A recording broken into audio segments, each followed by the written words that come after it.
Ayan na guys, so himay-himay na ni Promise guys. So. Connecting rod eh.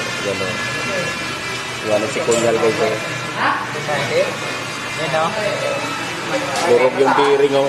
Connecting rod bearing durog. Yan. Hinahin oh. Ayan na guys, pull out na guys. No? So hinihimay-himay pa dahil nadurog yung connecting rod bearing. Yan oh. Sa si Kunyal. Liit lang. Ito yung ingatan oh. Kasi ano niya to eh, crankshaft niya to eh, sensor. Nasa loob ang crankshaft sensor niya. Ipin na kasama yan.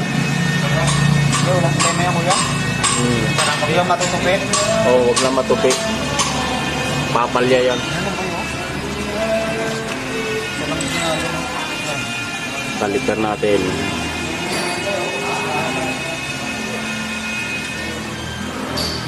Patay dyan.